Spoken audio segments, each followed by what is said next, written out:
Bonjour, je suis Hélène de Sinclair et vous êtes sur ma chaîne Le plaisir d'être soi. Alors aujourd'hui, nous allons suivre un fil.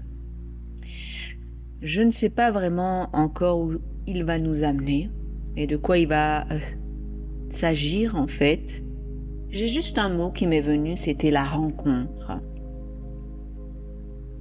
La rencontre. Comment pouvons-nous attendre, espérer une rencontre réelle, une rencontre authentique, sincère, épanouissante à l'autre, quand la plupart des gens ne font pas le b.a.-ba, c'est-à-dire la rencontre à soi.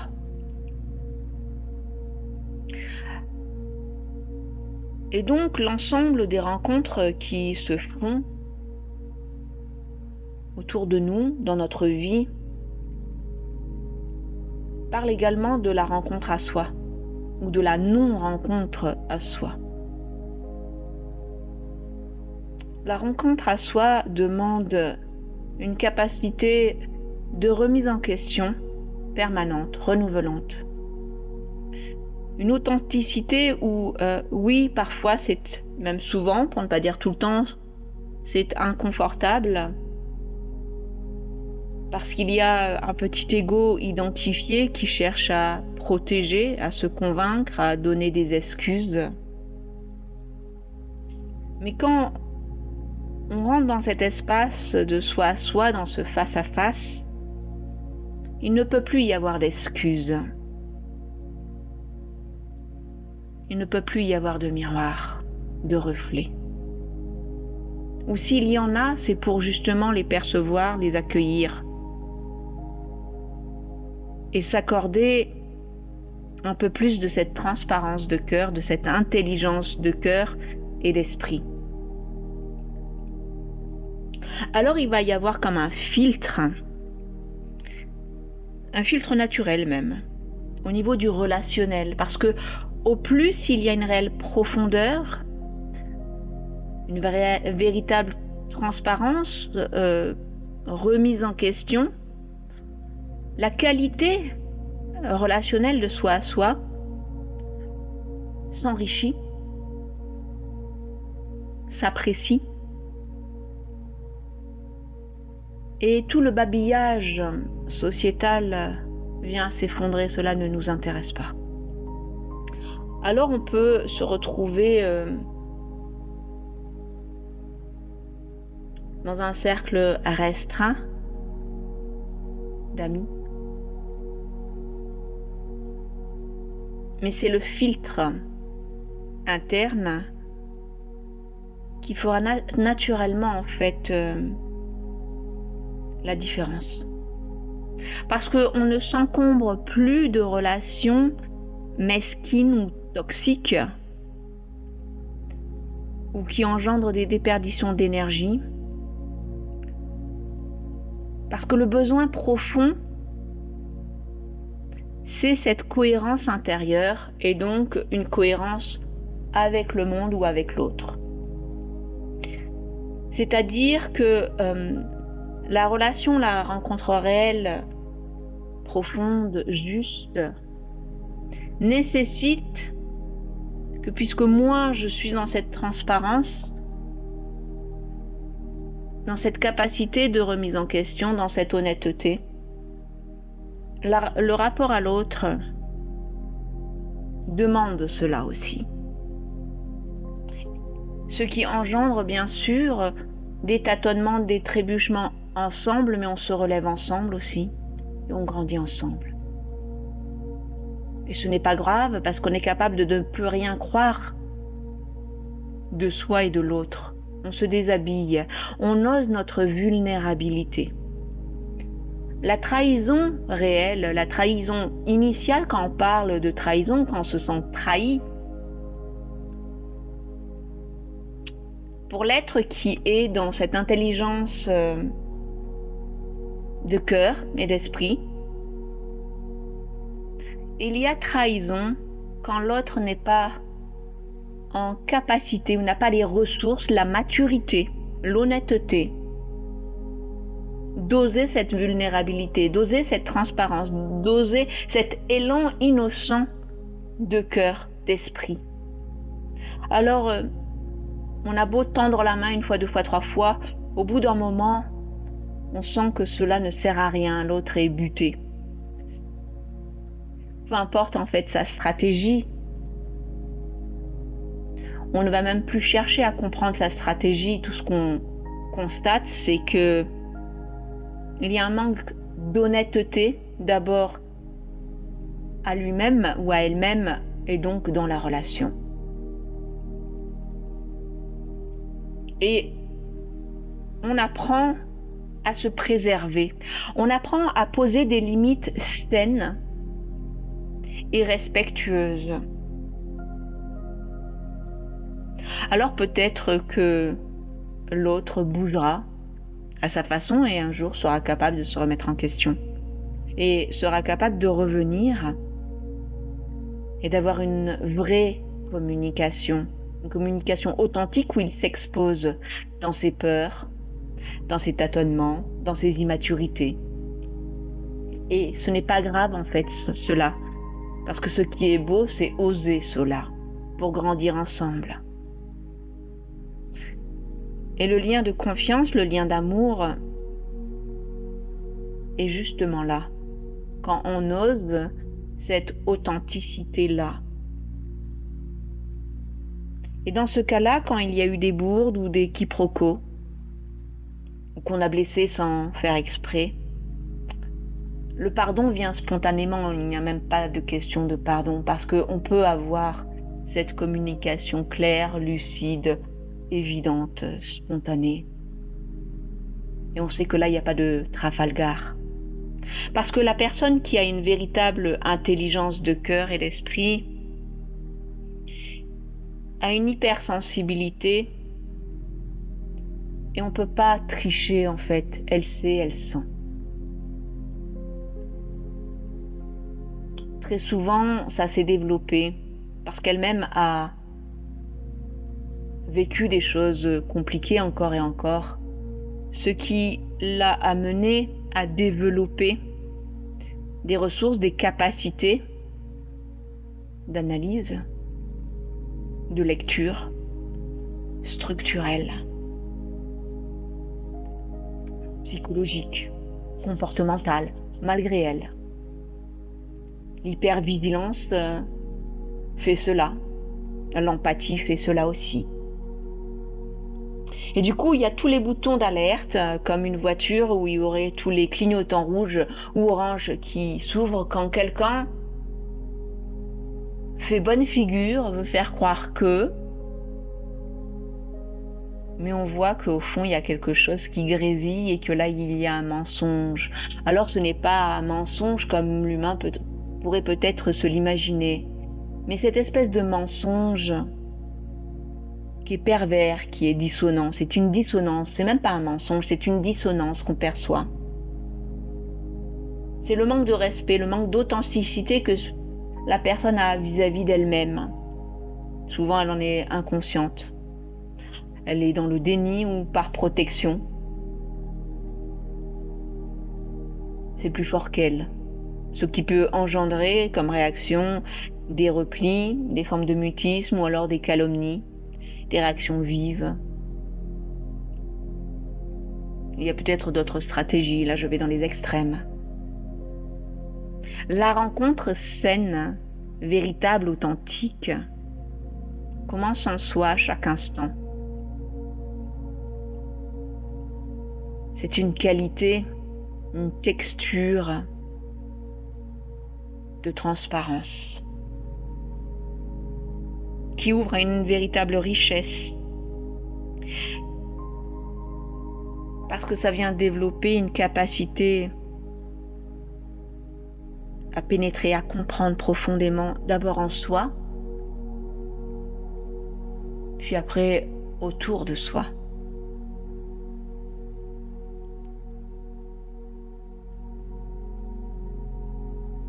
Alors, cela demande un parcours de deuil et d'acceptation. Souvent, il y a beaucoup de déception Mais on ne peut pas se mentir. On ne peut pas se trahir et se manquer de respect. Alors même si, parfois, il y a des relations auxquelles on tenait énormément, qui étaient prometteuses, mais on sent un petit plissement, un petit grésillement, et on a eu peut-être beau le dire, mais ça n'a pas été entendu, ou ça n'a pas voulu être accueilli. Alors, il y a ce pas de recul, voire ce silence, parce que cela ne sert à rien de tambouriner et d'insister. Si cette personne, un jour, est prête à oser sa vulnérabilité, son authenticité, à bouger ses remises en question, à mûrir, parce que c'est une question aussi de maturité, maturité affective, maturité et ouverture de cœur. Ça demande à bouger des positionnements intérieurs, à sortir de certains dogmes aussi, ou de certaines éducations ou croyances héritées. Alors peut-être que si cette personne bouge, ça sera possible de se rencontrer réellement, d'égal à égal. Mais quand cette intelligence de cœur prend toute la place en fait, on devient un être de plus en plus intègre et transparent, il y a un axe qui se pose, qui déploie un champ,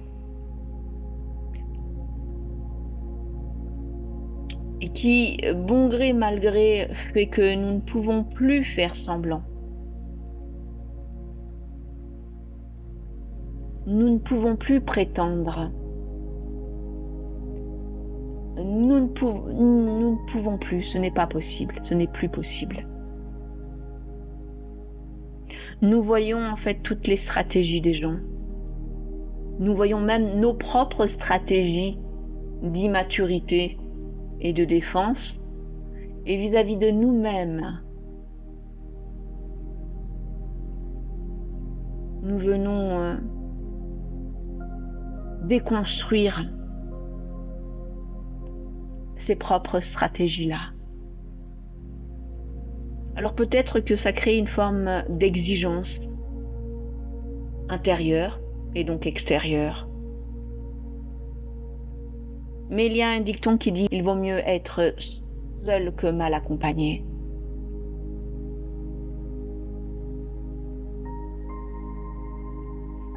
Et la solitude n'est plus pesante, elle devient une richesse, un moment, un lieu de transformation profond, sécure, bienveillant, qui nous prépare à la rencontre réelle, joyeuse, spontanée, évidente, sans chichi, où on peut dire « Ah pardon, j'ai merdé, j'ai glissé sur la peau de banane. Ah oui, oups, là, il y a un petit bout de ça ou de cette croyance qui fait ça. Ah oui, là, il y a du contrôle de la rigidité. » Et on va rire de soi, on va rire ensemble.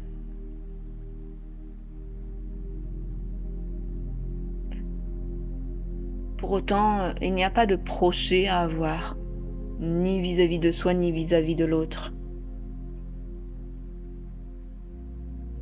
Il y a juste un échange fluide et naturel qui se permet quand cela est juste. Mais quand il n'y a rien à dire, on se tait. Et surtout quand on comprend que l'autre ne peut pas accueillir, n'a pas les ressources. Parce que un petit CP va faire ce qu'il peut faire avec ses ressources de petit CP. Il en va de même pour le CE1, le CE2, jusqu'à l'universitaire. Il n'y a pas de jugement en cela, de plus ou de moins. Chacun fait en fonction de son bagage et de ses ressources. Mais naturellement, un petit CP ne va pas jouer avec un cinquième. Ou peut-être qu'il va jouer un temps, mais il ne va pas passer ses journées Ils vont pas passer leur journée ensemble. Parce qu'un petit garçon de 5 ans a des jeux de petit garçon de 5 ans et qu'un petit garçon de 12 ans a des jeux de petit garçon de 12 ans. Et qu'on peut se rencontrer de temps à autre. Mais que cette égalité vibratoire, cette égalité de cœur, de conscience, elle ne peut pas être forcée ni exigée. Alors bon gré, mal gré, parfois il y a des gens, ça nous fait plaisir de les rencontrer, et on les accueille tels qu'ils sont, mais on sait qu'on peut aller que jusqu'à un certain point avec ces gens-là. Parce qu'il y a un petit plissement, un petit grésillement. Et on est content quand on les voit, mais on est content aussi quand ils partent. Et parfois, parce que le travail se fait de plus en plus en nous et que eux, ils restent sur place, on peut de moins en moins les voir ou communiquer avec eux. Et la relation cesse. Peut-être que dans plusieurs mois, plusieurs années, on les retrouvera. Autrement encore. Il n'y a pas à s'accrocher ou à s'attendre à quoi que ce soit. Cela demande un deuil et une acceptation profonde.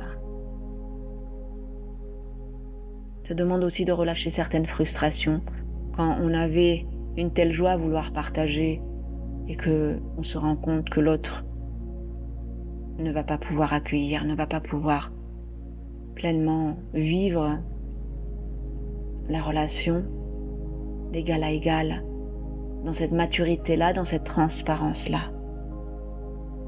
Alors on referme la porte totalement ou on la laisse un peu entrouverte, mais sans rien attendre.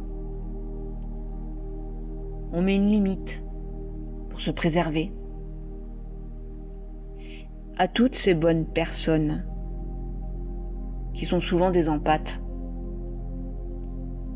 qui ont souvent trop longtemps attendu ou espéré, ou qui ne peuvent tout simplement pas comprendre certains comportements. Aujourd'hui, apprenez à faire le deuil, apprenez à accepter, apprenez surtout à poser des limites saines.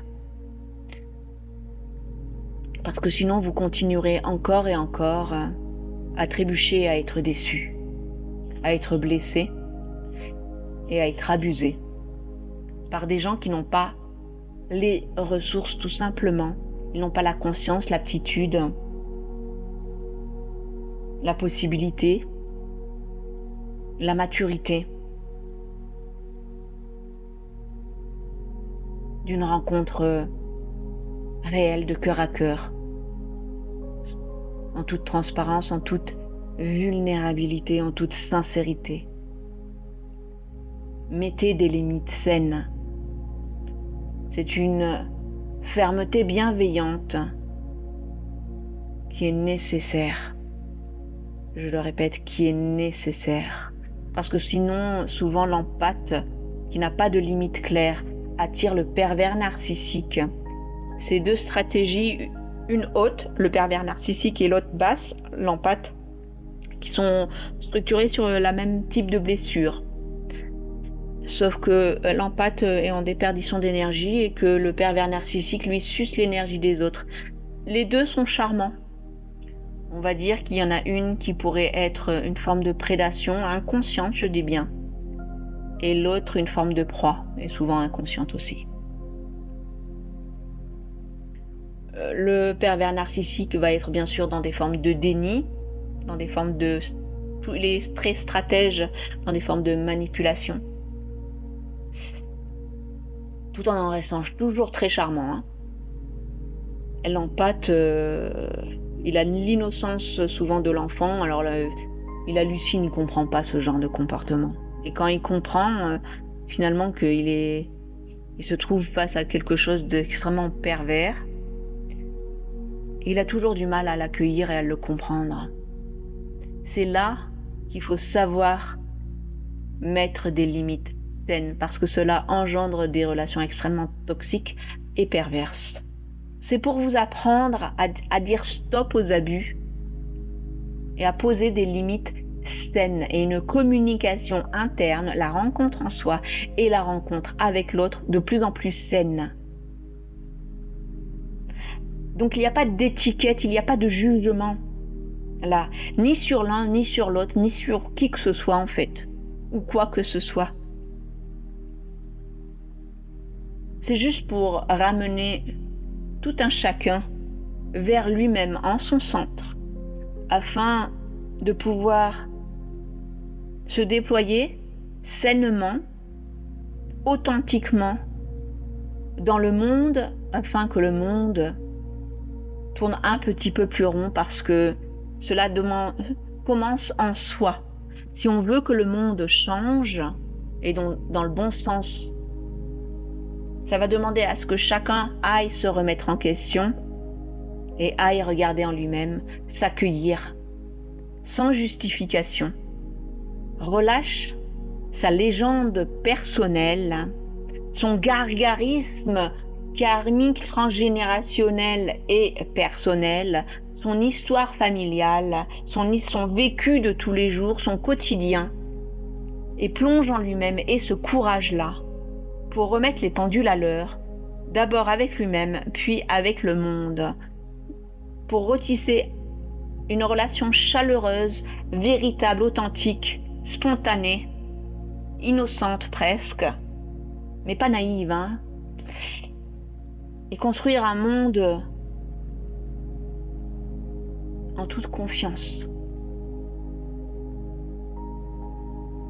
Le fil est en soi avant tout.